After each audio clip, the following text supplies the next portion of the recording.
The dust climbed from the valley floor in a copper plume, thick as smoke against the afternoon glare. Annika Sorensen stood at her split-rail fence with one hand shading her eyes, the other resting easy on the Colt revolver holstered at her hip. 3 years in Arizona territory had taught her to read the desert's moods, the way heat shimmered before a storm, the particular quality of silence before a rattlesnake struck, and the meaning of dust rising fast and angry from the flats below Black Mesa. This dust spoke of pursuit.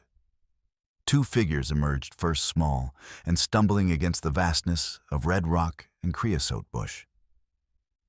Young women, Annika realized, as they drew closer, their dark hair loose and wild, their cotton skirts torn and dust-caked. Behind them limped a paint pony, 3-legged and foam-streaked. The animal collapsed 50 yards from her fence, its sides heaving once, before it lay still, tongue lolling in the dirt.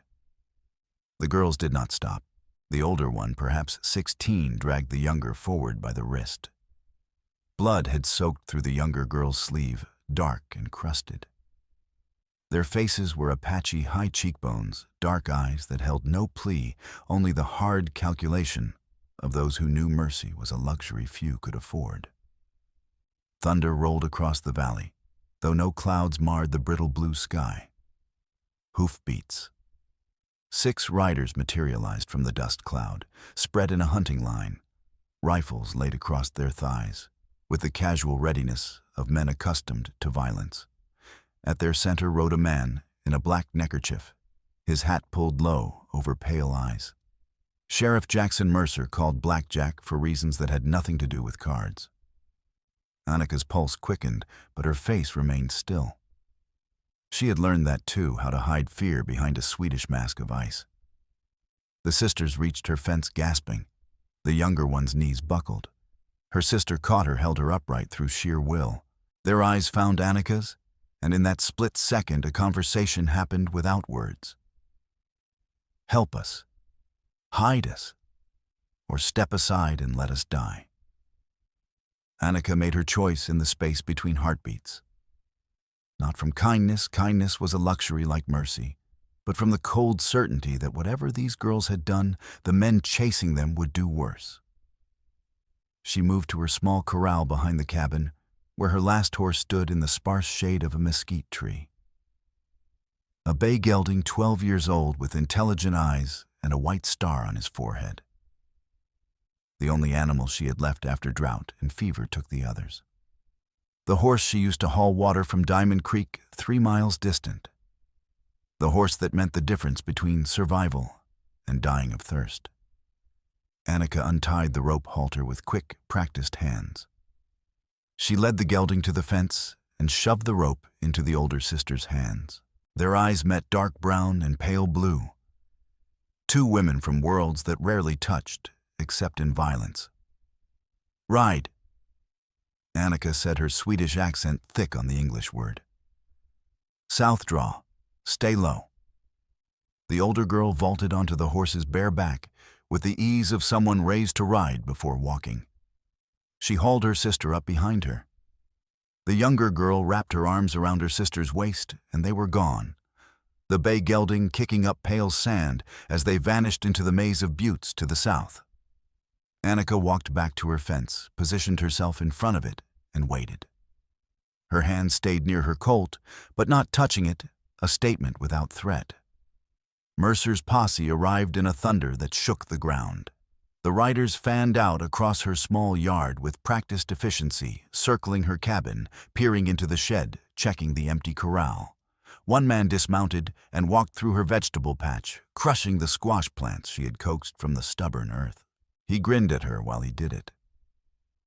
Mercer stayed mounted, his pale gaze sweeping her property with the thoroughness of a man who missed nothing. When he finally looked at her, his expression was polite, almost friendly. Miss Sorensen, he said, tipping his hat with mock courtesy. Fine afternoon. Is it? Annika kept her voice neutral. Could be better. We're tracking 2 Apache thieves. Stole a horse from the reservation, assaulted a guard. You see anyone pass through here in the last hour? I have seen dust. Nothing else. Mercer's jaw worked beneath his beard. He glanced at the empty corral, then back at her. You keep a horse, don't you, bay gelding 12 or 13 years old? I did. Where is it now? I sold him yesterday to a prospector heading to Tucson. Needed the money. That so? Mercer leaned forward in his saddle leather creaking. Funny thing, I was on the Tucson road yesterday. Didn't see any prospector. The territory is large, Annika said. Many roads. Perhaps you were on the wrong one. One of the riders, a lean man with a scar bisecting his left eyebrow, spat tobacco juice near her fence post. She's lying through her teeth, Jack. I can smell it on her. Mercer raised a hand, silencing him without looking away from Annika. His pale eyes were flat and cold as river stones. Miss Sorensen, I'm going to give you a chance to reconsider your story. Those Apache girls are dangerous. They're wanted for theft. Anyone helping them is committing a crime, a serious crime. I have helped no one. I have seen no one. The scarred man snorted. Let us search the cabin. We'll find something. You have no warrant, Annika said. Don't need one for an Apache lover. The scarred man shot back. Mercer's hand moved slightly, a gesture that silenced the scarred man instantly. He studied Annika for a long moment, and she felt the weight of his assessment. He was measuring her, deciding whether she was worth the trouble of arresting now, or if he could wait and catch her in a bigger lie later. Finally, he straightened in his saddle. We'll be watching this place, Miss Sorensen. If those girls show up again, if we find out you helped them, you'll hang beside them. Do you understand? I understand you perfectly, Sheriff. Something flickered in Mercer's eyes, annoyance, or perhaps grudging respect. He wheeled his horse, and the posse followed, riding south in a wide search pattern. Annika stood by her fence until they disappeared into the heat shimmer. Only then did she allow herself to breathe deeply, to feel the trembling in her legs, to acknowledge the enormity of what she had just done. She had given away her last horse. She had made enemies of armed men. She had chosen a side in a conflict she barely understood, and she had no idea what morning would bring. The sun set in a glory of crimson and gold, painting the mesas the color of old blood. Annika sat on her porch with her rifle across her knees, watching darkness pool in the valleys. She did not sleep. Through the night, she heard riders moving through the scrubland, Mercer's men still searching. Once near midnight, hoofbeats approached her cabin. She stood rifle ready, but the rider passed without stopping. Dawn came slowly, the sky lightening from black to gray to pearl. Annika stood in stretched muscles stiff from the long vigil. She was turning toward her door when she saw them. They appeared on the northern ridge, like a vision from the old sagas her father had told, a column of Apache, stretching as far as she could see. 200, perhaps more. Warriors on horseback with rifles and bows, women riding mules, some pulling travois loaded with belongings. Children perched behind riders, their small faces solemn. Not a raiding party, a migration. At their head rode a man whose bearing marked him as leader even at this distance. He raised his hand, and the entire column stopped as one silent and disciplined. The morning held its breath. Annika walked to her fence and stood there alone and unarmed, except for the colt at her hip. Her heart hammered, but her face remained calm. This was the moment. Whatever happened now would determine whether she lived to see tomorrow. The Apache leader guided his horse down the slope at a measured walk. Behind him came two others, a younger man, lean and fierce-eyed, carrying a Spencer carbine, and the two sisters from yesterday, now mounted together on her bay gelding. They stopped 10 feet from her fence. The older man studied her with eyes that had witnessed too much betrayal to trust easily. His face was scored by sun and hardship, his hair iron gray with a single eagle feather bound in it. When he spoke, his English was rough but clear. "My name is Hotham. These are my daughters Nayeli and Sakari. The horse they ride belonged to him." He gestured to the younger man. "Enepe, my sister's son, promised in marriage to my eldest daughter since she was born, as is our way. That horse was his last." Enepe dismounted with fluid economy, landing silent as a cat. He was perhaps 30, his face all angles and hard lines, a small charm of feathers and beadwork tied at his throat. His moccasins were worn nearly through at the toe, and a fresh scrape marked his knuckles. He approached the fence with one palm open, the other resting on the carbine sling across his chest. "You gave my horse," he said in careful English. Annika met his gaze without flinching. "I gave a chance. The men who chase them do not care whether they live or die." "No." Enepe agreed, something like approval flickering in his dark eyes. "They do not." A rifle crack split the morning. The bullet struck the fence post between Annika and Enepe, spraying splinters. More shots followed, kicking up dirt near Hotham's horse. The Apache column shifted rifles, coming up in a ripple of motion. Annika saw Mercer's posse on the southern butte, 6 men spread among the rocks, firing at a range meant to provoke but not kill. Yet, Enepe moved with shocking speed, pulling both sisters behind the fence, his body shielding theirs. Hotham raised his hand sharply, a gesture that froze his warriors mid-motion. Annika understood immediately. Mercer wanted them to shoot back, wanted the excuse of hostile action to justify a massacre. The standoff held balanced on a knife's edge until a mule brayed from the eastern trail, and Dr. Benjamin Cole came trotting into view on his aging mount, his black medical bag bouncing against his hip. "Stop shooting," he bellowed, his voice carrying across the valley with surprising force. "The schoolhouse is a quarter-mile south. There are children inside." The firing ceased. Mercer's men withdrew slightly, still visible among the rocks. Hotham's warriors lowered their rifles but kept them ready. Dr. Cole rode directly between the two groups, his mule's ears swiveling nervously, and stopped beside Annika's fence. "What in blazes is happening here?" he demanded, looking from the Apache to Annika to the distant posse. "A misunderstanding," Annika said carefully. "Misunderstanding." Dr. Cole's gray eyebrows climbed toward his hairline. "That's what we're calling murder attempts now." Hotham spoke, his voice carrying the weight of exhausted patience. "My daughters say men poisoned the stock pond at Dry Wells and chased them when they discovered it. They say men with law badges did this. Who did this, doctor, your people or mine?" Dr. Cole's weathered face creased with concern. "Poisoned. What makes you think?" "The water was wrong," the older sister Nayeli said, speaking for the first time. Her English was better than her father's, learned from mission school before the troubles resumed. "Green scum on top. Dead birds all around it. We tried to warn the men working there, but they shot at us instead."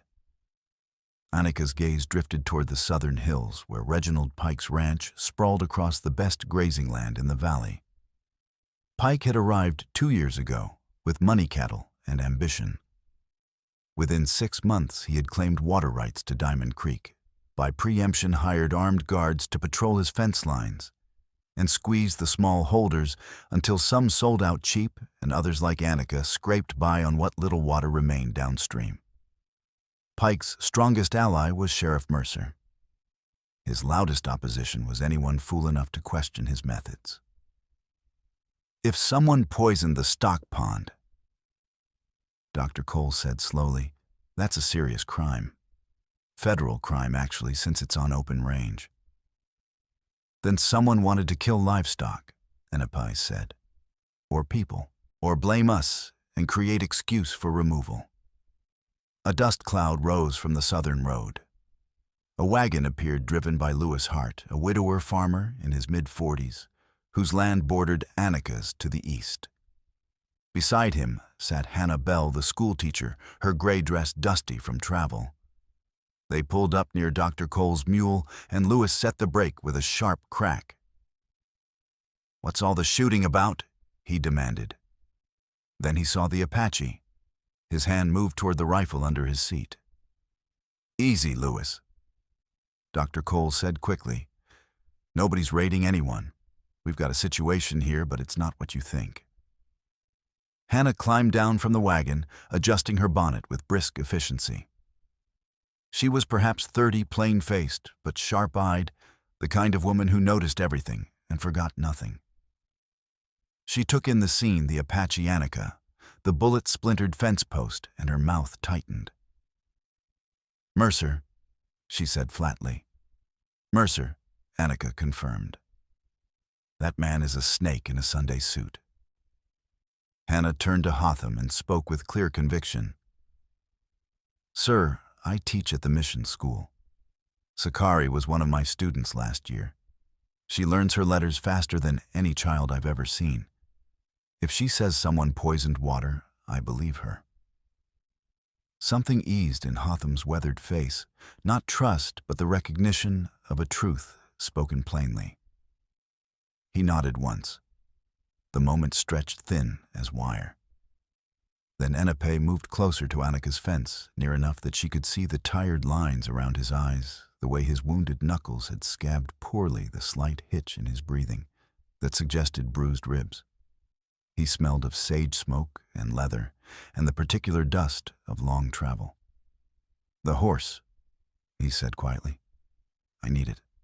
To protect her." His gaze flicked to Nayeli. "My betrothed. Her safety is mine to ensure." "She is safe now," Annika said. "For this moment." His dark eyes held hers. "Until Pike or Mercer decide otherwise." Annika understood. She had seen how men like Pike operated push until someone pushed back, then used that resistance as justification for crushing them entirely. "Then we find proof," she said, "before blood spills." Enepe's jaw tightened. "Blood has already spilled. The valley bleeds poison. You just cannot see it yet." The crack of a rifle from the butte shattered the fragile peace. This time the shot was not a warning. The bullet struck the ground 3 inches from Sakari's feet, spraying her legs with dirt and stone chips. She cried out and stumbled backward. Nayeli grabbed her sister and yanked her down behind the fence. Enepe flowed between the sisters and the direction of gunfire, his carbine coming up. Hotham's voice cracked out in Apache, sharp as a whip. The warriors held fire, but every rifle swung toward the butte. "Hold fire," Annika shouted. She ran to her porch, grabbed the white flour sack she used to cover bread dough, and tied it to a broken fence rail. She raised it high, the makeshift truce flag bright in the morning sun. "What in blazes are you doing?" Lewis hissed. "Stopping a massacre." She walked out into the open ground between the Apache and the butte. Every instinct screamed at her to take cover. Her legs trembled but held. Behind her, she heard Enepe's sharp intake of breath. He followed her. Annika did not look back, but she felt his presence the way he positioned himself slightly to her left, angling his body to shield her without appearing to. His carbine stayed low but ready. His eyes never stopped moving. "You are going to get shot," he said quietly. "Maybe. But they will not start war over one Swedish woman. They will start war over anything convenient." They stopped in the center of the open ground. Annika raised the white flag higher. For a long moment, nothing happened. Then Mercer rode out from behind the butte, his 5 men flanking him. They approached at a walk, rifles across their saddles.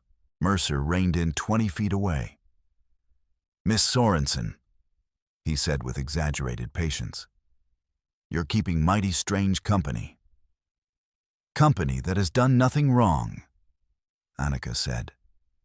"That's so, because from where I sit, They stole a horse, assaulted a guard, and trespassed on private property. Mercer's gaze flicked to Enepe. And that one's aiding fugitives, hanging offense in some territories. The horse was mine to give, Annika said. Was it? Mercer leaned forward. Reginald Pike had 2 horses stolen from his north pasture last week. One was a bay gelding, about 12 years old, white star on the forehead. Sound familiar? Annika's blood went cold. That is a lie. Is it because Pike's foreman, Copper Jim Tucker, will swear he saw that exact horse in your corral 3 days ago, and now it's in Apache hands? Mercer smiled thinly. Makes a person wonder. It was a neat trap. Pike controlled the sheriff controlled the narrative, and Annika made a perfect scapegoat. I bought that horse in Tucson 2 years ago, Annika said. I have the bill of sale. Then you won't mind coming to town and showing it to the magistrate? Mercer gestured to his deputies. Boys, escort Miss Sorensen to Hangman's Rest. No.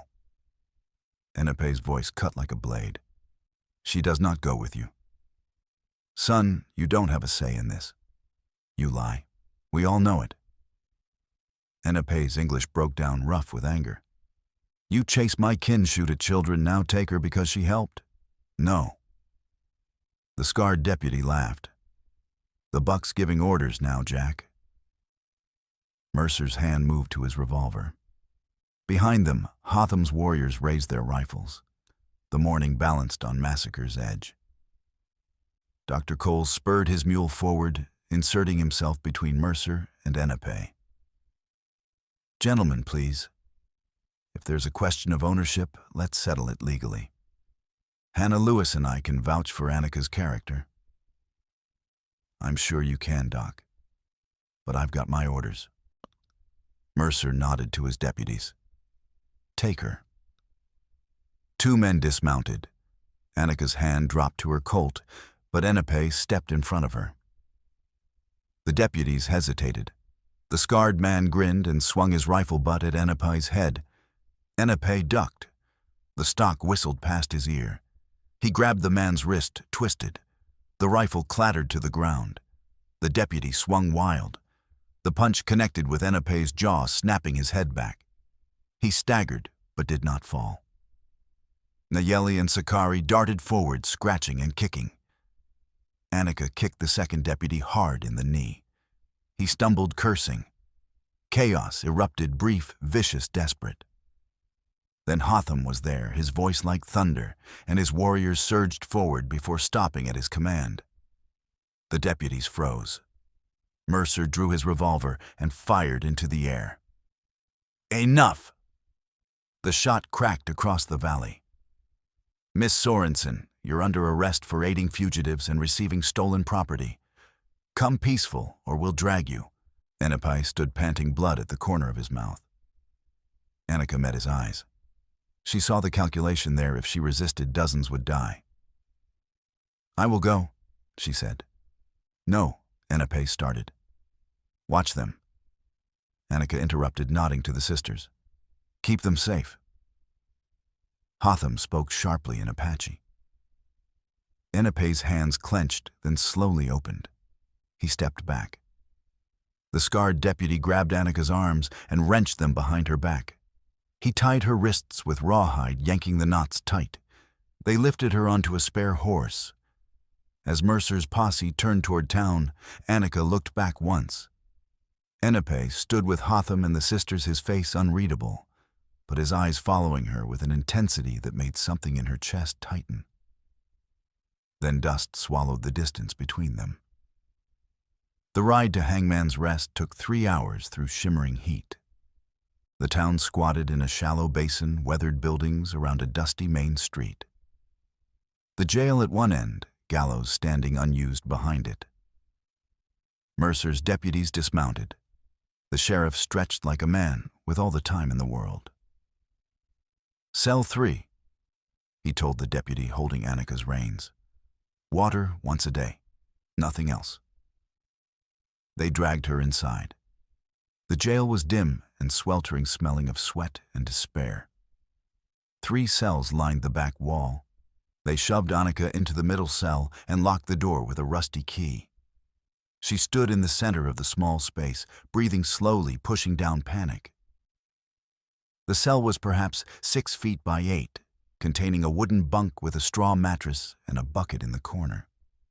Light filtered through the barred window. Mercer stood outside the cell. "You could have made this easier," he said. "Could have kept your nose out of business that doesn't concern you." "Water concerns everyone," Annika said. "Pike's water, Pike's land, Pike's business." Mercer's smile was cold. "You do well to remember that. He does not own the sky or the rain. Can't he? You watch Miss Sorensen. By next month, every smallholder will either sell to Pike cheap or dry up and blow away, including you." He paused. "I'd advise cooperation when we talk again." He left. Annika sank onto the bunk, her bound wrists aching. Through the window, she could see Main Street normal life proceeding while she sat caged. Hours crawled past. The sun climbed, turning the cell into an oven.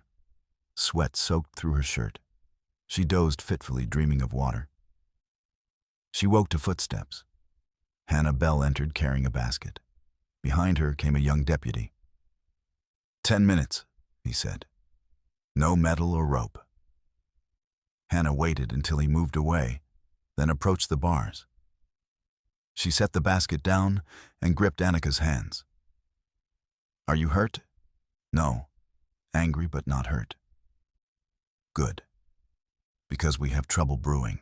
Hannah glanced toward the door, then lowered her voice. "Dr. Cole rode out to check that stock pond. He says the water is definitely poisoned, some kind of chemical. Dead birds, a dead coyote, metallic sheen on the water. Smells like burnt copper." Annika's mind raced. "Pike." "We think so, but we need proof. Lewis is preparing to ride to the territorial capital, but that will take weeks. Meanwhile, Mercer's telling everyone you're an Apache sympathizer who stole Pike's horse. Half the town believes it. And the other half wants you hanged to keep the peace." Hannah's voice was bitter. "Fear is a powerful thing. Pike knows that." The deputy called from the outer office. "Time." Hannah pressed something into Annika's palm, a piece of chalk wrapped in cloth. "Draw what you remember," she whispered. "The pond, the evidence. We'll find a way to use it." She gathered her basket and left. Annika waited until dark before using the chalk to sketch on the cell wall behind the bunk. So, the pond, the green scum, dead birds, and in the corner a tin can half buried in mud, marked with a skull stamp. Mercury. Footsteps in the alley outside so soft she almost missed them. A shadow crossed the bars, then a voice barely above a whisper. "Sorensen." "Enepe." She moved to the window. He stood in the narrow alley, the sisters crouched behind him. His face was a pale blur in darkness. "You should not be here," Annika hissed. "If they catch you, they will not. We have done this before." His eyes found hers through the bars. "The spring house, north of Pike's ranch. You said men were mixing something. What did you see?" Annika struggled to remember. She had ridden past Pike's land once, weeks ago. Near the creek's headwaters stood a small stone building, padlocked guards sometimes visible. "Barrels," she said slowly. "Large ones, and men unloading crates. I could not see what was in them." "But you smelled something." She had. A sharp, acrid smell that made her eyes water. "Yes. Metallic. Strong." Enepe nodded. Nayeli moved closer, speaking urgently in Apache. Enepe replied sharply, then turned back to Annika. "She says Mercer has keys to everything jail, Springhouse, Pike's warehouse. He is the lock." "Then we need those keys," Annika said. "Or proof that does not require keys." Enepe studied her face. You gave my horse to save them. I will get you out. I promise this. I gave it to them, Annika corrected softly. Same end. Something flickered in his eyes. His hand reached through the bars, and she met it halfway. His palm was warm, rough with calluses. They held contact for a heartbeat, neither pulling away. Go, Annika finally said. Before someone sees. They melted into darkness. Annika returned to her bunk, memorizing the pattern of moonlight through bars, the distant piano music from the saloon, the weight of loneliness settling in her chest. Over the following days, 3 threads tightened around Hangman's Rest. The first thread belonged to Apache.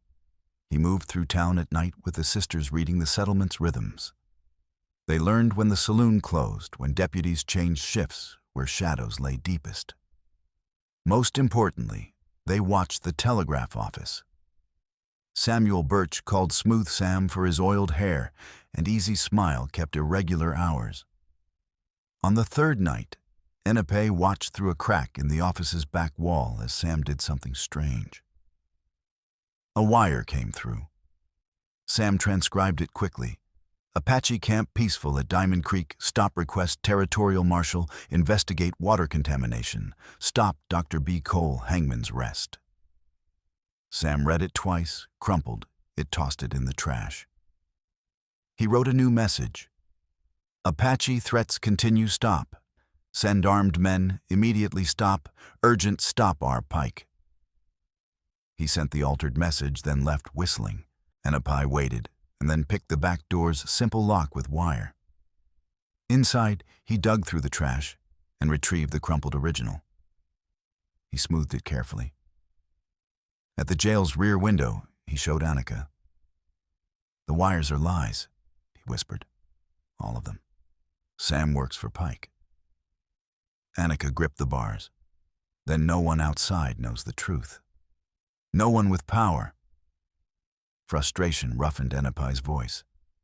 My uncle keeps the camp peaceful, but his warriors grow restless. How long can he hold them? How long can any of us hold?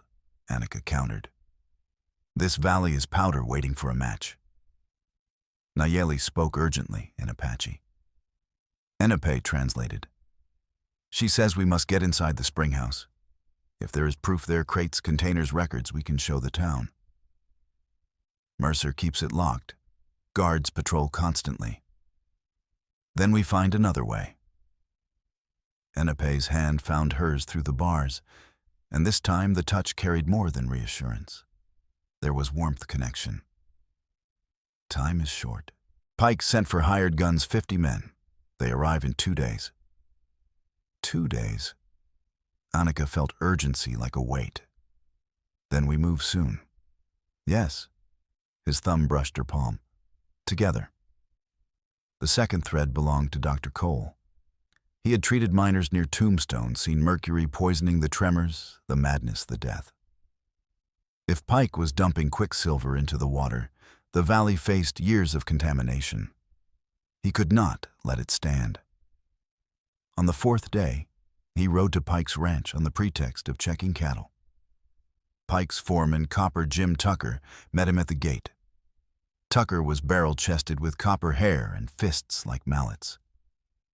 Doc, Tucker said, eyes watchful. What brings you out? Heard some stock are ailing. Thought I'd offer services. Cattle are fine. Cole tried another approach. I'm looking into the water situation. Folks downstream are reporting sickness. Mind if I sample your creek? Tucker's expression hardened. Might be folks should mind their own business. Public health is everyone's business. Not on private property, it ain't. Best move along, Doc. Cole left but circled back, leaving his mule tied a 1/4 mile away.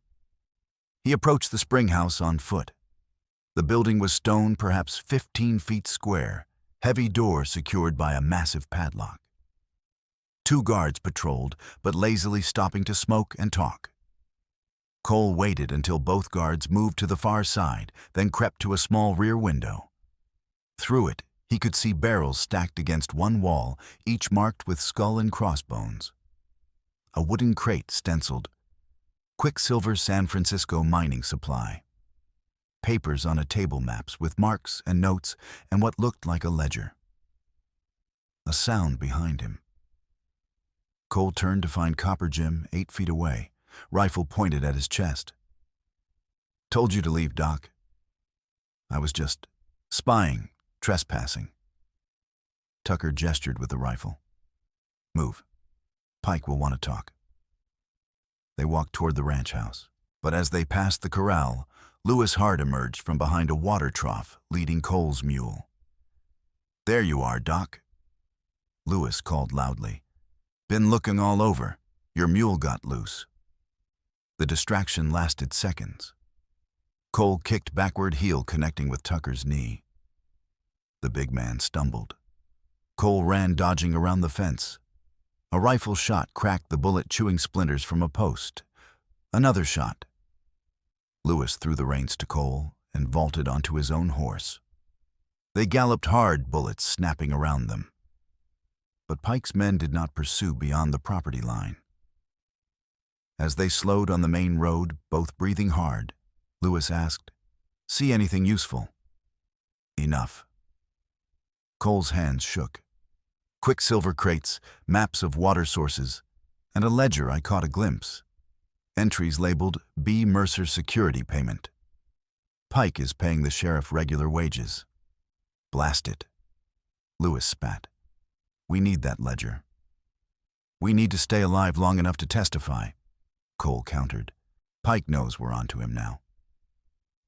The third thread belonged to Hannah. She visited Annika daily with food and small comforts. On the fourth day, she brought something hidden in bread, a thin nail file wrapped in cloth pressed into the bread's center. "Under the crust," she whispered. "The east window bar is loose. Mortar is crumbling." After Hannah left, Annika found the file. She spent the afternoon working at the loose bar, removing tiny shavings of rust and mortar. Her palm bled from gripping the rough edge. She tore cloth from her petticoat and wrapped her hand, then kept working. By evening, the bar moved in its socket. Not much, but enough for hope. That night, Enepe returned. Annika showed him the progress. His eyes gleamed in moonlight. "One more night," he said. "Then we move. Tomorrow at midnight. Mercer will hunt me across the territory.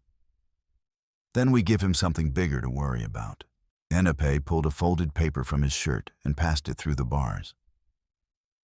"We found this in Sam's trash. Sakari put the pieces together." Annika unfolded it carefully. A telegram form torn but legible. "West Draw Tailings Pond Drainage, successful stop tailings, cleared stop. Ready for next Quicksilver shipment stop. Send payment, stop R. Pike." Tailings Pond. Tailings. Quicksilver shipment. The words connected with terrible clarity. "He is not just ranching," Annika breathed. "He is mining. Gold." "We believe so," Enepe confirmed. "Color in the creek where it runs through his land. But placer mining uses chemicals, quicksilver to bind gold dust. The waste, the tailings, they are poison, if he dumps them. He poisons everyone downstream." Annika gripped the bar's, hands shaking. "That is why he wants exclusive water rights. Not for cattle, for gold. And he needs the valley empty. Empty of settlers who might see. Empty of Apache who might report." Enepe's voice was grim. "He manufactures war to cover theft." Annika stared at the telegram. "We need to get this to the marshal. Real law. Sam controls the telegraph. Any wire we send, he will intercept. Then we take the office." The plan formed as she spoke. Force Sam to send a true message. Or bypass him, send someone to the capital with evidence. 3 days hard ride. In 3 days, Pike's guns arrive.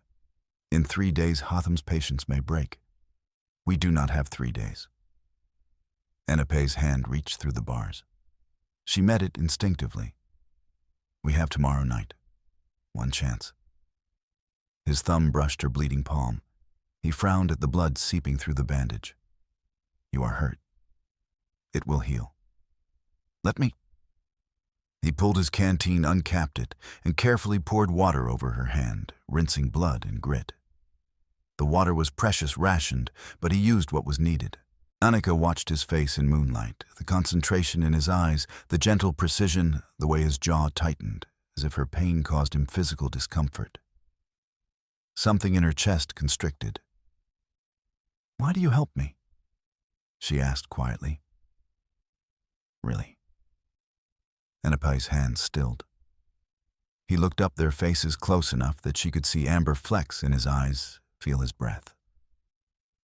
Because you acted when others would have looked away, he said finally. Because there are too few who stand when standing is needed. And because... He stopped struggling. Because when I think of you in this cage, my chest feels tight, like I cannot breathe. I do not have English words for this. I understand, Annika whispered. I feel it too. They stayed like that, hands joined through the bars, and the space between them charged with something not quite trust, not quite friendship, not yet something more, but holding potential of all three. Then Sakari hissed a warning. Apache released her hand reluctantly and stepped back. Tomorrow night, he said. Be ready. He disappeared into darkness. Annika returned to her bunk, her hand still damp from the water he had spared her, heart beating with hope, and something warmer she did not have time to examine. Pike's retaliation came with dawn. 3 masked riders torched Lewis Hart's barn. The structure went up like kindling flames, leaping 60 feet high. Lewis managed to drive his animals out, but the building collapsed into smoking rubble. In the ashes, townspeople found arrows, Apache style, fletched with turkey feathers painted with traditional bands. By midday, panic gripped Hangman's Rest. Families barricaded doors. The store sold out of ammunition. At an emergency meeting, Pike himself appeared dressed fine despite the heat, silver hair groomed. Friends and neighbors. He began voice carrying with practiced ease. I've tried to be patient, to work within the law, but when savages burn our barns, steal our livestock, threaten our children, and there comes a point when patience becomes cowardice. It was not Apache, Hannah called from the back. Those arrows are manufactured evidence. Miss Bell, I respect your kind heart, but you don't know these people the way I do. Pike's expression was sorrowful, reasonable. I've ranched this territory for years. I know their tactics. This is how it starts, small raids testing resolve. If we show weakness now, we'll wake to find our families murdered. Pike's right, someone shouted. We need to act. Dr. Cole tried to push forward, but Pike talked over him. Within an hour, 50 men volunteered for a posse. Mercer deputized them on the spot, handing out tin stars and whiskey. In her cell, Annika heard the preparations rifles loading, nervous laughter horses being saddled. She worked frantically at the window bar. Her hands cramped. Blood seeped through the cloth. The bar loosened another fraction. Not enough. That evening, Pike ordered Annika transferred to the freight office for rail transport to Yuma Territorial Prison, a hellhole where prisoners died of heat and despair. Mercer supervised personally. He shackled her wrists with iron, checked them twice, then loaded her into a wagon with barred sides. You could have avoided this, Mercer said as the wagon lurched forward. Could have kept quiet, sold your land, moved on. But you had to be stubborn. Now you'll rot in Yuma 20 years and nobody will remember your name. Annika said nothing. She watched the town recede, watched the road unspool. 2 deputies rode alongside, rifles ready. The driver was the scarred man who had struck Apache.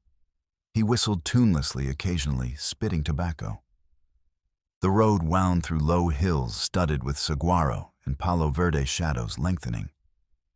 Annika's mind raced, searching for escape, finding none. The shackles were solid iron. The deputies were watchful. Then, in a dry wash, 2 miles from town, the wagon's rear axle cracked like a pistol shot. The vehicle lurched, tilted, groaned to a stop. The driver cursed and climbed down. "Doggone axles broke clean through," he announced, kicking the wheel. "We ain't moving without repairs." One deputy stayed with Annika while the other turned back for tools. The driver and remaining deputy crouched by the broken axle, debating repairs. Dust rose from the east. At first, just a natural gust, but it grew thicker, swirling, blinding. A dust storm carrying sand and grit rolled over them. In the chaos, shapes moved with purpose. Enepe and the sisters came like spirits. Sakari rolled a hidden water trough toward the wagon's mules. The animals bolted forward despite being hitched, yanking the broken wagon, nearly trampling the deputy. He shouted, fired blindly. The shot went wild. Nayeli, moving through dust like she was born to it, snatched the fallen deputy's keyring while he scrambled after mules. She ran to the wagon, thrust the keys through bars. The driver emerged from dust, pistol-drawn, eyes streaming. Enepe appeared behind him, carbine leveled, a precise threat. "Drop it," Enepe said, voice hard. The driver hesitated. Annika, wrists shackled, but hands free to move, threw herself against the wagon's door, shoulder checking it. The impact startled the driver. He turned, pistol swinging toward her. The gun discharged, bullet gouging wood. Enepe's rifle butt caught the driver across the temple, controlled, precise. The man dropped. Annika fumbled the key into the shackle's lock. The iron bracelets fell away. She kicked the door open and jumped down, legs shaky. "Run," Enepe said, grabbing her arm. "Now." They ran into the dust storm. The sisters led through a maze of gullies and basalt outcrops, their land knowledge absolute. Annika stumbled on loose rock. Enepe caught her hand, steady on her elbow. "Keep moving." A gunshot cracked from somewhere in the dust. The bullet struck rock 3 feet from Enepe's shoulder, spraying chips. He flinched violently, his left arm going suddenly limp.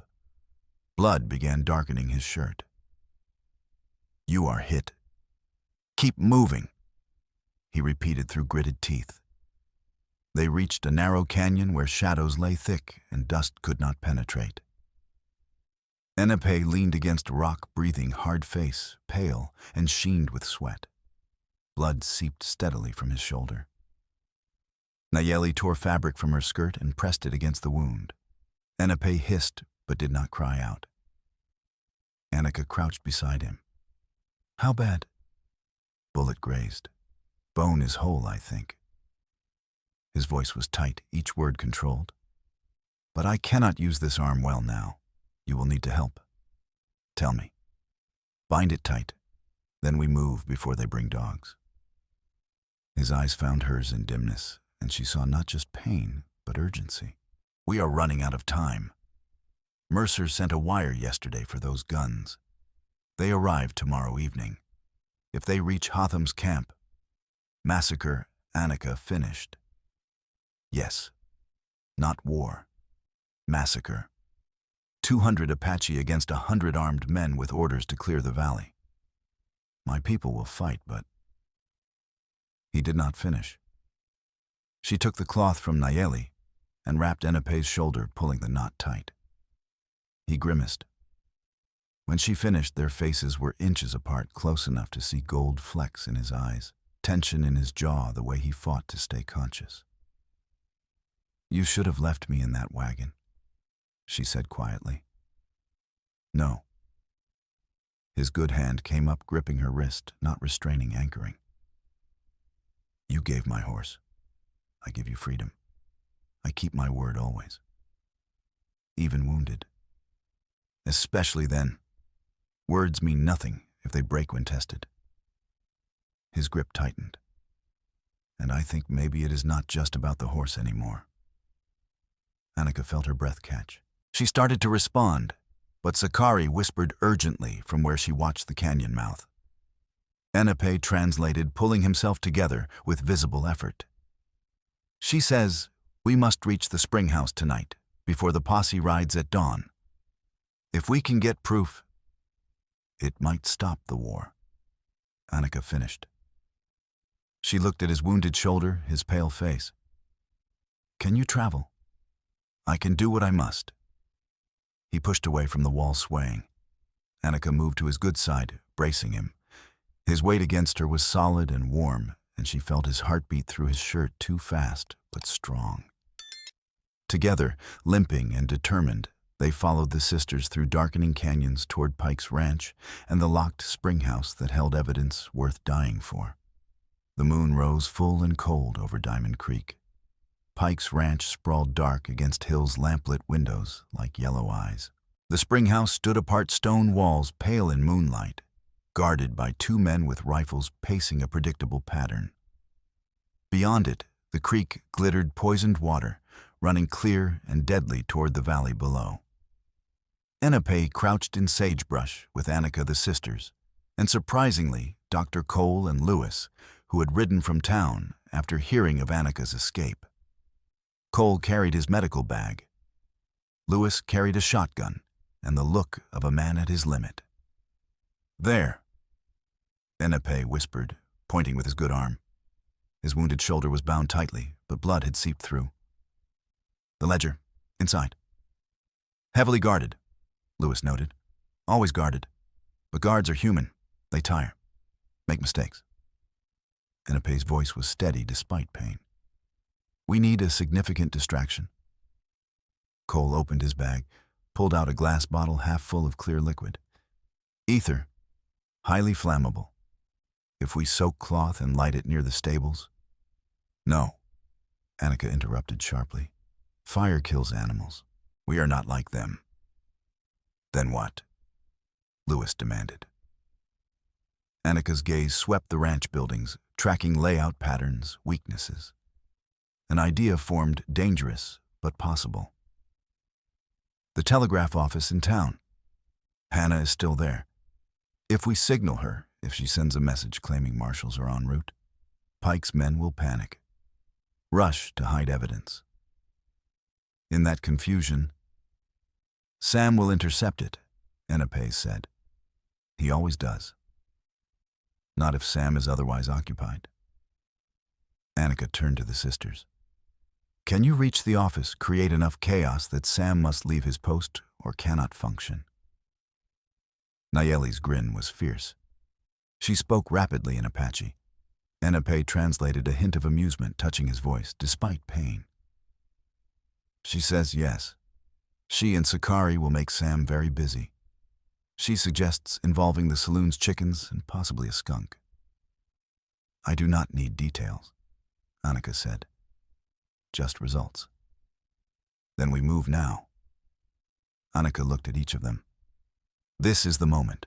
After this, there is no going back." "There was no going back when he poisoned the water," Cole said quietly. "Let's end this." They split. The sisters melted into darkness toward town. Cole and Lewis circled toward the ranch's north side to cut fence wires and create impression of multiple intruders. Annika and Enepe approached the spring house from the creek side, using the water's sound to mask footsteps. They moved slowly Enepe's injury, forcing caution. Annika stayed close to his good side, ready to catch him if he stumbled. The guards paced bored, talking in low voices about the upcoming Apache confrontation. One lit a cigarette match flare, brilliant in darkness. They were relaxed, confident. Minutes crawled past. Annika and Enepe lay flat in cattails at the creek's edge, cold water soaking through their clothes. A mosquito whined near Annika's ear. She did not move. Then from town came shattering glass, the telegraph office's window. A woman's scream followed. And then men shouting, more breaking glass, the unmistakable screech of angry chickens, and a sound that might have been barrels rolling down Main Street. One guard turned sharply toward the distant commotion. "What in the name of—" More shouts from town growing louder. A gunshot into the air, Annika prayed. The guard with the cigarette swore. "Sounds like trouble. You better check it out." Pike said stay at the post. "Pike ain't standing here. That's town business.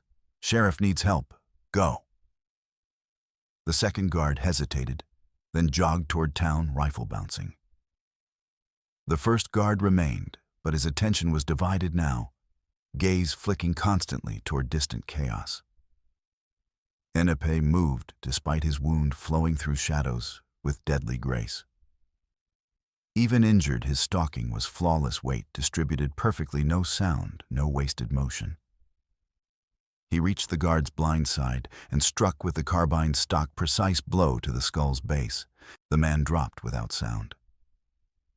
Annika ran to the springhouse door. The padlock was heavy solid beyond her ability to pick. She pulled Hannah's bread knife from her boot and worked the mechanism desperately. Her hands shook. The blade slipped, nearly cutting her palm. "Hurry!" Enipe whispered hoarsely, watching darkness with carbine ready in his good hand. "More will come." The lock clicked open, luck or providence. They slipped inside and pulled the door closed. Darkness engulfed them. Annika struck a match from the guard's dropped tin and light flared. The springhouse interior was damning. Barrels along one wall, each stamped with skull and crossbones, and Mercury in black letters. Quicksilver bottles on shelves, glass contents gleaming silver in matchlight. Maps tacked to walls showing the valley's waterways, every creek, spring, pond marked with notations in Pike's handwriting. And there on the wooden table in the center, the ledger, but beside it lay something else, a leather folder tied with string. Annika grabbed both. She flipped open the ledger first. The entries were methodical and damning. May 12th, 1878. Quicksilver delivery 20 bottles. Mercury for tailings pond treatment, West Draw. Cost $240. May 30th, 1878. B. Mercer monthly security payment, $200. June 15th, 1878. Tailings dam construction, Diamond Creek headwaters. Labor, $180. July 1st, 1878. Bounty hunters contracted Apache removal operation, $500. July 20th, 1878. Falsified raid damage Hart property. Materials 40. Each entry a crime, each line a life destroyed. Then Annika opened the leather folder. Inside were papers, old, official-looking documents. Her hands began to shake as she read the top sheet by flickering matchlight. A water rights claim, dated 3 years prior. Filed in the name of Eric Sorensen, with standard provision transferring rights to his sister Annika upon his death. Her brother's filing. The legal claim to Diamond Creek's northern branch, the valley's most reliable water source. The claim that should have protected her. Beneath it were more papers, Pike's notes in his own hand. Sorensen, woman ignorant of brother's filing. Clerk J. Whitman paid $500 to bury claim in archives. Forged earlier preemption date for myself. Water rights secured. Pike had known.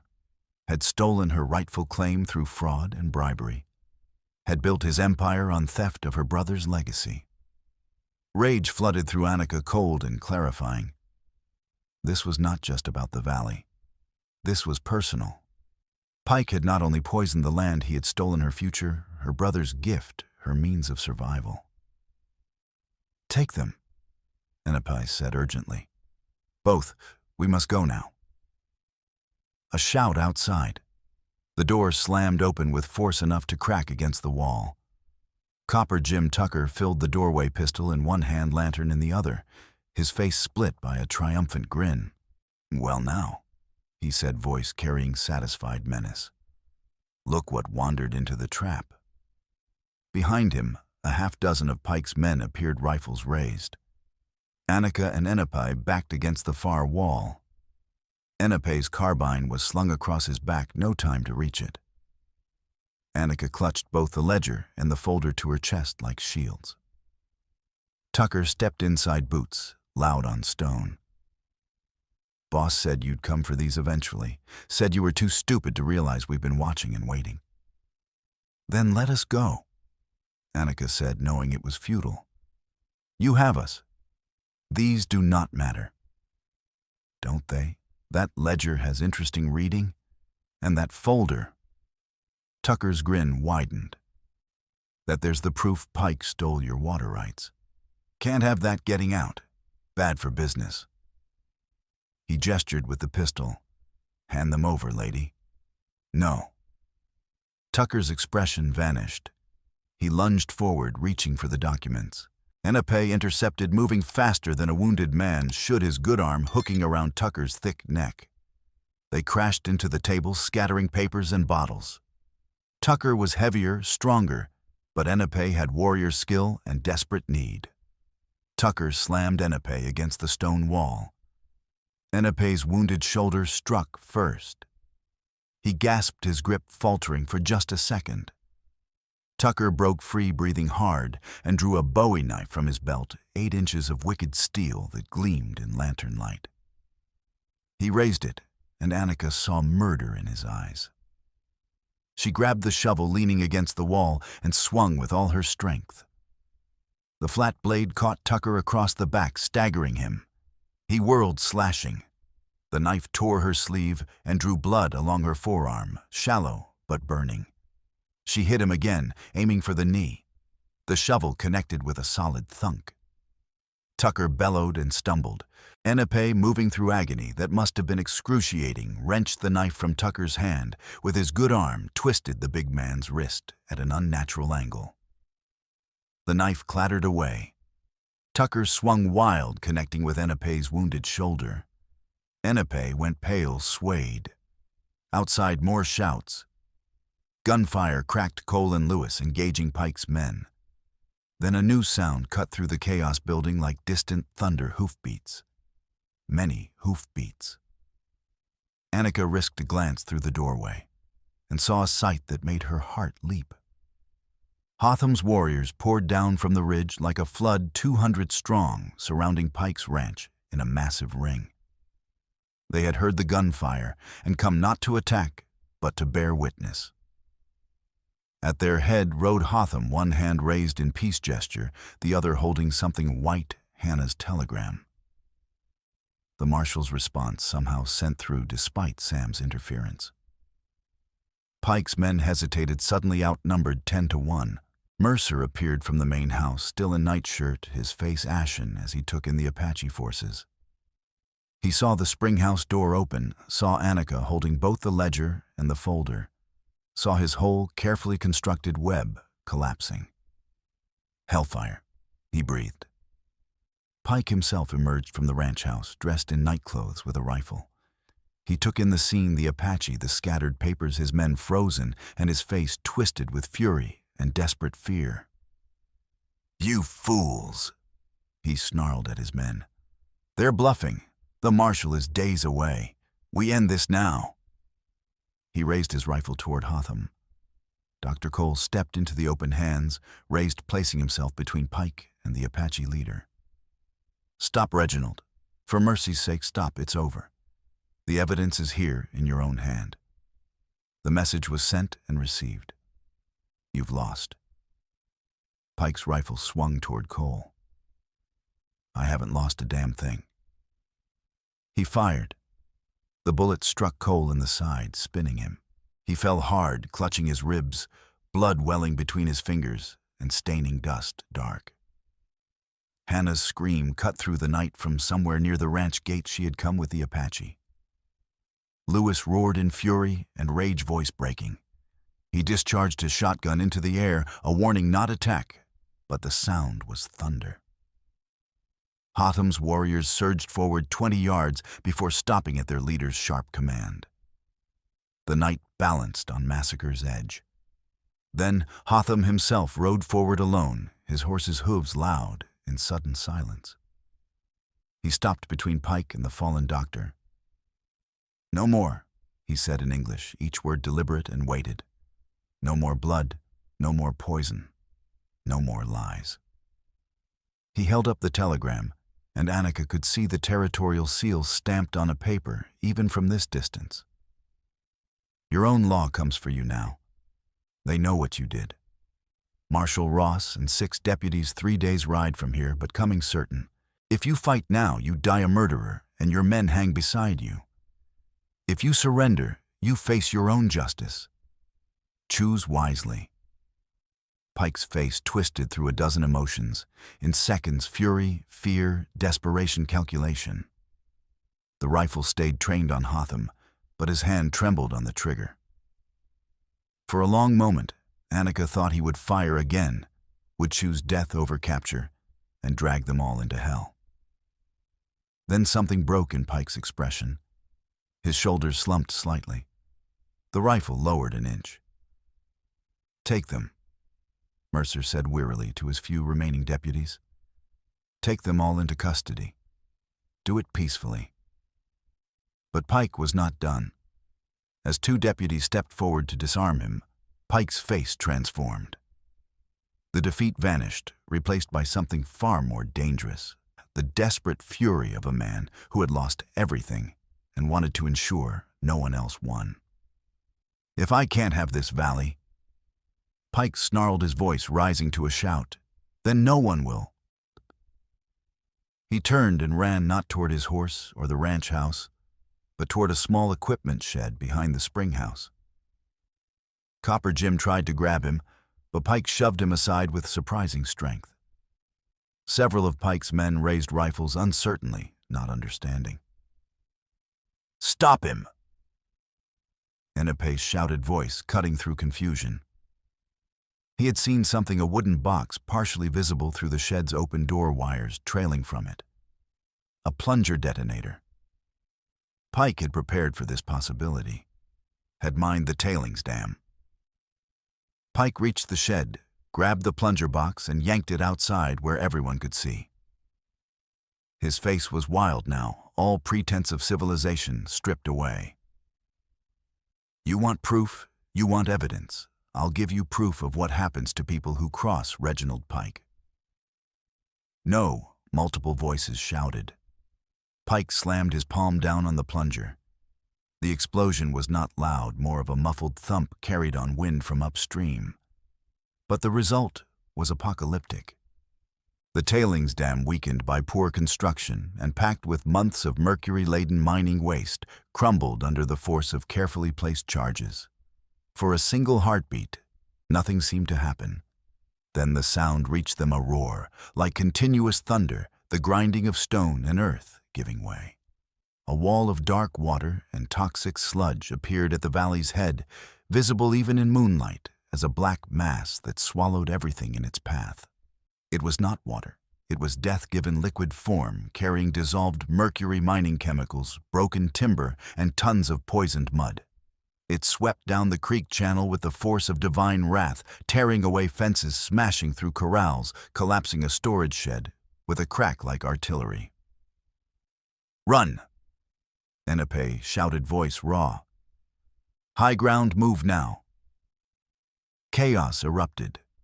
People scattered in every direction, running for rocky outcrops and high ground. Horses screamed and bolted. The flood hit the lower ranch buildings with the sound of the world ending.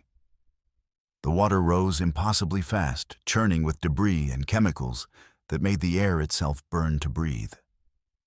Annika and Enipe ran together toward the rocky slope north of the spring house, the only high ground close enough to reach. They climbed desperately, hands scrabbling for purchase on wet stone made treacherous by moss and lichen.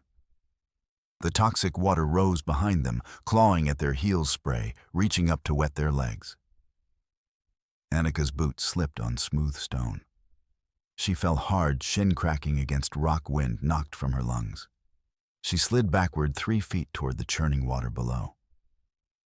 Annika! Enipe's shout was pure fear. He threw himself flat on the rock and grabbed for her with his good arm. His fingers closed on her wrist, but the angle was wrong, his grip not strong enough to pull her weight up the slippery stone.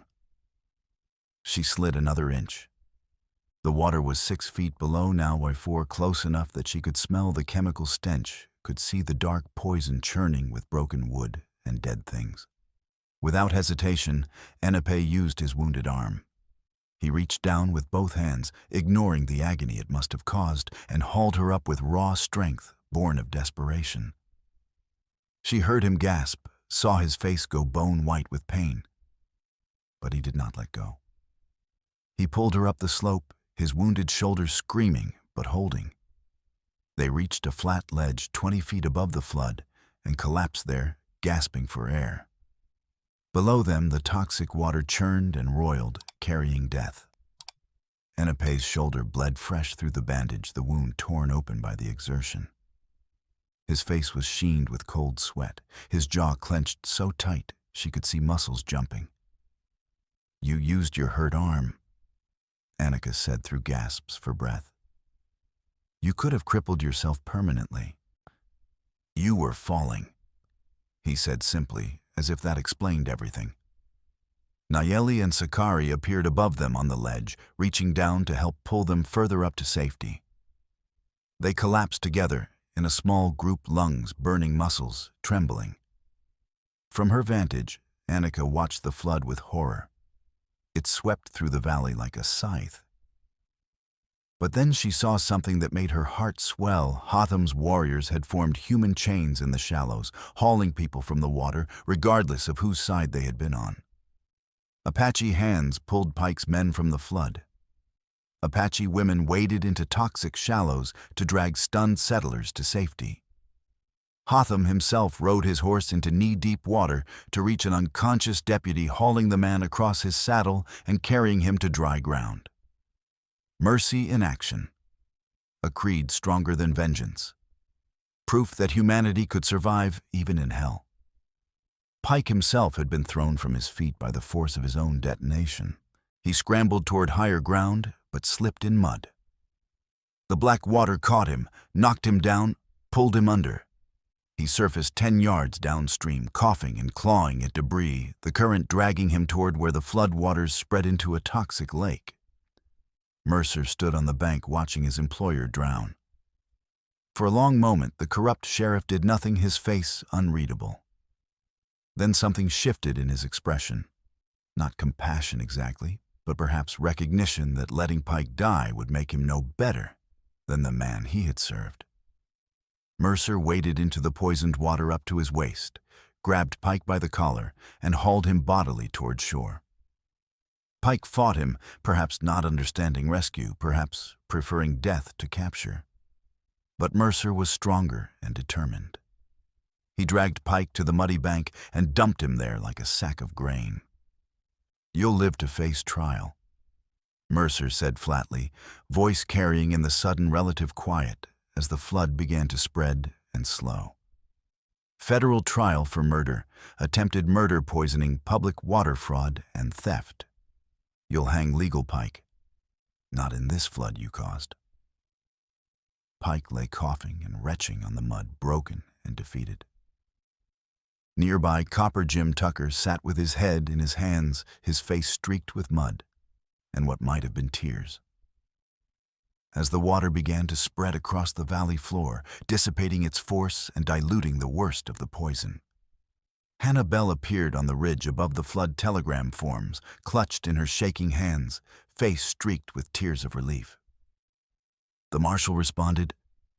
She shouted down to them, voice cracking with emotion and exhaustion. Marshal Clayton Ross confirmed receipt of our evidence.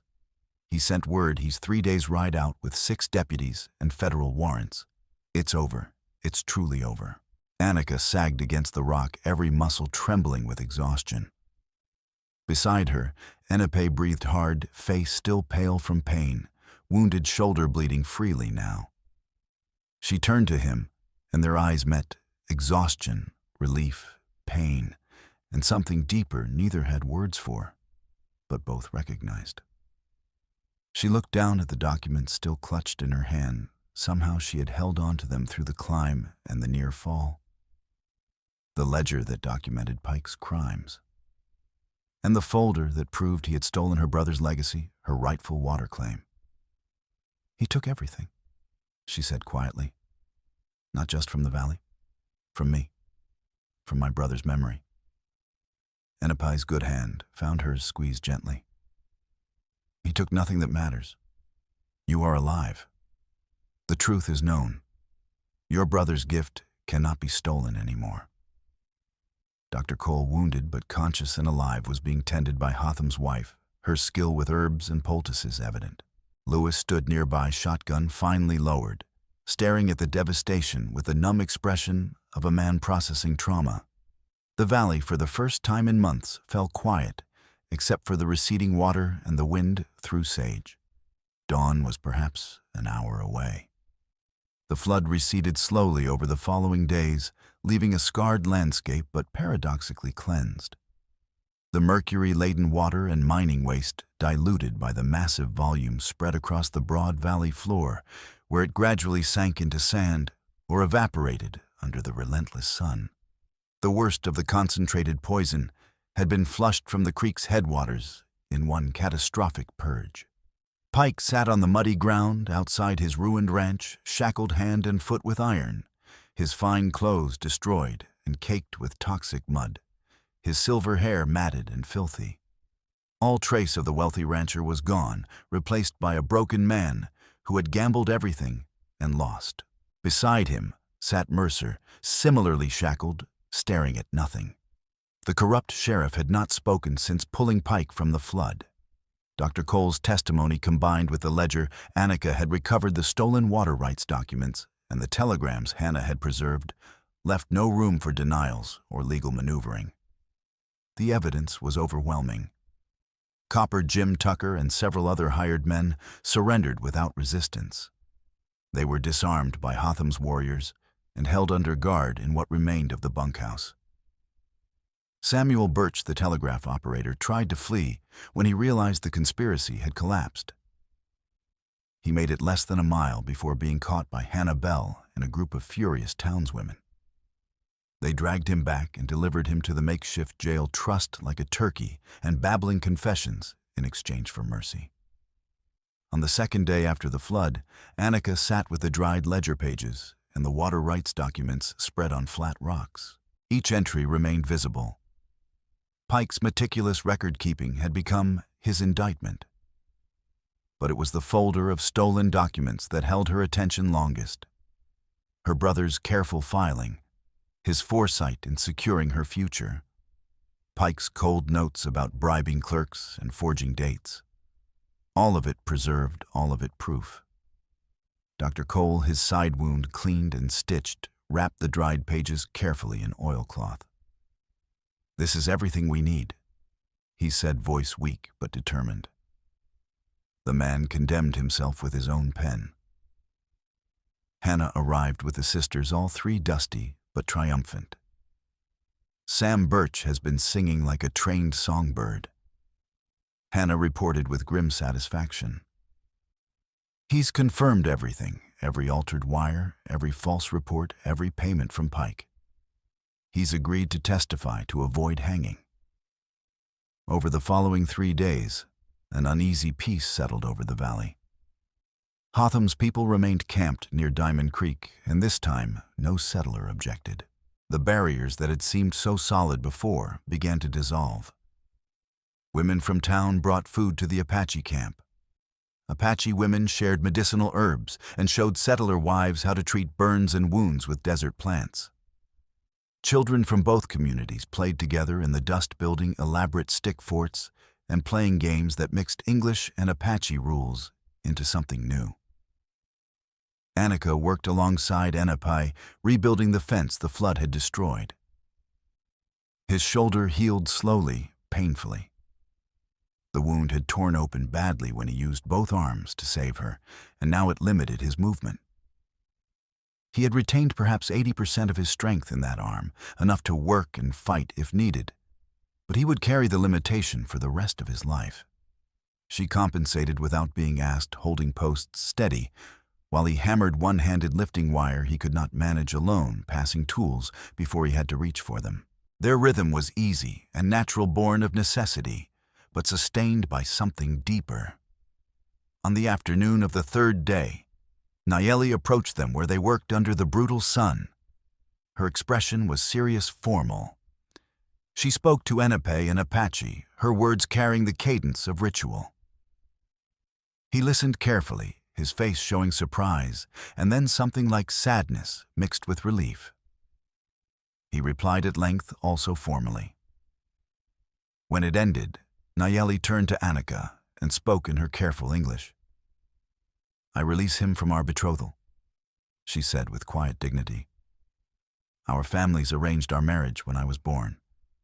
This is our custom, and I honored it willingly. But I am not blind, and I am not cruel." She glanced at Enepe, then back to Annika. "I see where his heart walks now. It does not walk toward me, and I think perhaps it never truly did." She paused, choosing her words with care. "You gave us your horse when you needed it to survive. You gave us your freedom when you could have stayed silent.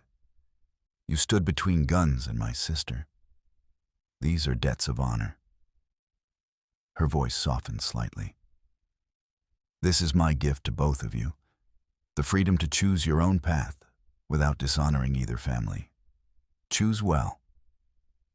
She returned to where Sakari and Hotham stood by the creek, her bearing proud despite the personal sacrifice. Annika stood frozen, hammer in hand. Enepe set down the fence post. "Among my people," he said quietly, "betrothals arranged in childhood can be dissolved by mutual agreement if both families consent and if the match would bring unhappiness. It is not common, but it is allowed when wisdom suggests a different path." He took a breath, steadying himself. "Nayeli is wise beyond her years. She sees what I have tried not to acknowledge." "What?" Annika's voice was barely a whisper. "That I cannot marry her when my every breath wonders if you are safe. When your voice is the sound I listen for above all others. When the thought of you in danger makes my chest feel like it is being crushed." He stepped closer, his eyes intense and vulnerable. "At first, this was necessity. We needed each other to survive. I told myself it was only that. But necessity does not make me think of your smile when I should be watching for enemies. Does not make my heart race when you are near. Does not make me willing to ruin my arm permanently just to keep you from falling." He paused, struggling with English's limitations. "I do not have pretty words. I was taught to fight and scout and survive, not to speak of feelings. But I have truth, and truth is all I can offer. I see you, your strength, your fire, your stubbornness. And I want more than partnership. I want you. If you will have me." Annika's heart hammered against her ribs.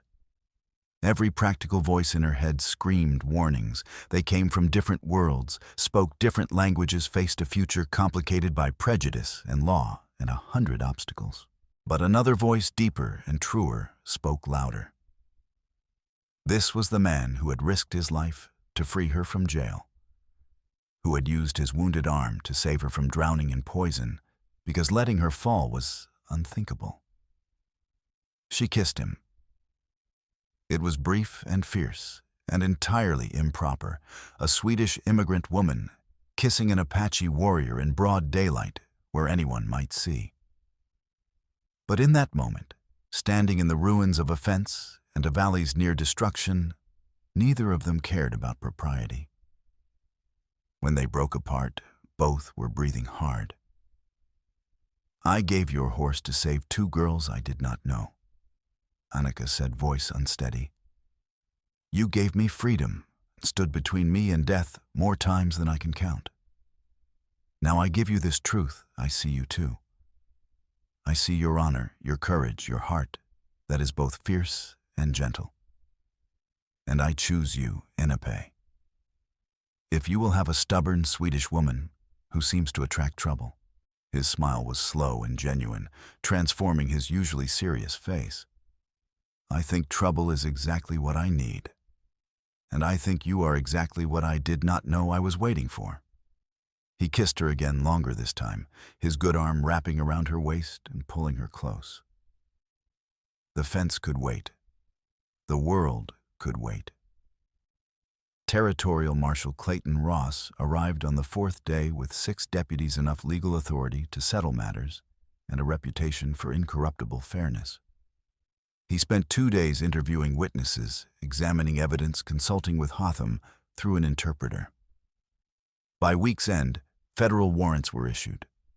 Pike was charged with illegal mining, willful contamination of water sources, conspiracy to commit fraud, attempted murder of Dr. Cole, destruction of property, with intent to cause death, and theft of water rights through bribery and document forgery. Mercer faced charges of corruption, false imprisonment, conspiracy accessory to attempted murder, and accepting bribes.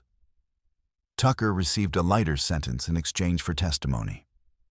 Several other hired men struck similar deals. Sam Birch cooperated so fully he received spared the noose, though he would serve years in territorial prison. Most importantly, the Apache were officially cleared of all accusations. Marshal Ross, working with Hotham, Cole, Hanna, and territorial representatives, brokered a formal water-sharing agreement. The agreement stipulated that Diamond Creek and all its tributaries would be open to all permanent residents, settler and Apache alike, with usage rights distributed fairly. It was signed with witnessed marks, official stamps, and notarized seals legally binding under federal law. Pike's seized assets went into territorial receivership pending trial. His ranch cattle mining equipment and extracted gold, all of it, was liquidated. The proceeds were distributed as restitution. Lewis Hart received enough money to rebuild his barn exactly as it had been. The schoolhouse received money for a new roof, books, and supplies. Dr. Cole's medical practice received restocked supplies and equipment at territorial expense, and Annika's stolen water rights were officially restored. The territorial court recognized her brother's original filing as legitimate and binding, invalidating all of Pike's fraudulent claims. She now held legal ownership and control of the creek's most important section, the headwaters that fed the entire valley. Standing in the territorial office with that official document in her hands, Annika felt tears sting her eyes for the first time since her brother's death 3 years earlier. Eric, dead of fever, had protected her from beyond the grave. "What will you do with the rights?" Hannah asked gently. Annika looked out the dusty window at Diamond Creek in the distance. Life was already returning, willows greening, birds nesting, promise of renewal. She thought of the valley of people struggling to survive on too little water and too much fear. She thought of the Apache who had shown mercy when vengeance would have been easier. She thought of Enipe, who had given everything to help people he had no reason to trust. "I will build a trough," she said, voice steady with certainty, "on my land where the creek runs strongest and clearest, open to everyone who needs it. Settler or Apache, it makes no difference. Water is life itself. No one owns life, we only borrow it for a time and share it while we can." She did exactly that. With Lewis's carpentry skills, Enipe's engineering knowledge, and volunteer labor from both communities, they constructed a stone trough fed by a carefully diverted channel from Diamond Creek's headwaters. The structure was built to last, solid stone and timber, designed to withstand flash floods and drought years. It was large enough to supply dozens of people and hundreds of animals daily. The water that flowed into it was cold, clear, and untainted. Above the trough, Annika carved a sign in 3 languages, English, Swedish, and Apache language Latin letters, that Hotham himself helped her render accurately and respectfully. No weapons near the water. No hatred near the water. Only life. The trough became a gathering place, neutral ground, where cultures mixed and old barriers began slowly to dissolve. It was not perfect. Prejudices ran deep, suspicion took years to fade, and some settlers continued to grumble while some Apache remained wary. But it was a beginning. A space where Apache children and settler children drew water side by side. where women from both communities shared news and remedies, where men who had nearly killed each other weeks before now nodded in cautious recognition. Apache stayed. He did not move into Annika's cabin that would have scandalized both communities and potentially endangered them both. Instead, he built a small adobe structure on the boundary line between her property and the area where Hotham's band had been granted permission to settle. He worked for Annika officially as a ranch hand, and she paid him in silver when she had it in meals and supplies when she did not. No one was fooled. Everyone in the valley saw the way they looked at each other. They saw Apache's horse tied outside Annika's cabin at dawn sometimes. They saw the way Annika's hand would find his when they stood together at the water trough. Some disapproved. A few made their disapproval known through cold shoulders and muttered comments. But most people exhausted from near war and grateful for clean water and relative peace chose to look the other way. The valley had survived catastrophe. Two people finding happiness seemed a small price, or perhaps a fitting reward. On a cool evening 6 months after the flood, when the first winter rains had greened the hills and filled the creek to its banks, Annika and Apache sat together on her porch watching the sun set over the western mesas. His shoulder had healed as well as it was going to. Her palm bore a thin white scar from the jail file. Their wounds matched proof that they had survived something that should have destroyed them. "Do you regret it?" Apache asked quietly, his arm around her shoulders. The horse, everything that followed, all the pain. Annika considered the question seriously. "I regret the suffering, the fear, the deaths that nearly happened. Those things I regret. But the outcome," she shook her head. "No. The valley has clean water now. People are safer. Pike cannot poison anyone else or steal what does not belong to him. And I found something I did not know I needed." "And what is that? You, this, us." She gestured at the valley, at the shared water trough, visible in the distance, where an Apache child and a settler's daughter were drawing water together, laughing at some shared joke. Proof that different worlds can touch without destroying each other. Proof that hate is not inevitable. He kissed her temple, a gesture that had become familiar and precious. "You say I gave you things, but you gave first. The horse, the trust, the choice to stand when running was safer. Then perhaps we are even now." "No," he said, his voice warm. "We are better than even. We are alive. We are together. And tomorrow the sun will rise on a valley that is healing. That is not breaking even. That is victory. That is grace." From Hotham's settlement came the sound of singing Apache women, teaching Swedish hymns they had learned from Hannah to their children, the words blending and transforming into something new and beautiful. From town came the sound of hammering Lewis and others building new homes, expanding, planning futures that now seemed possible. The valley healed. Not quickly, not perfectly, but persistently, the way water wears down stone through patient repetition, steady, inevitable life-giving. Behind them on the fence post, Annika's bay gelding returned by Hotham as a gift of respect months ago grazed peacefully in the evening light. The horse that had started everything. The last possession she had given away, which had become the first step toward peace. The water flowed clear through the valley, now shared and protected. The promise carved in 3 languages above the stone trough stood as witness to what could be built when people chose cooperation over conquest.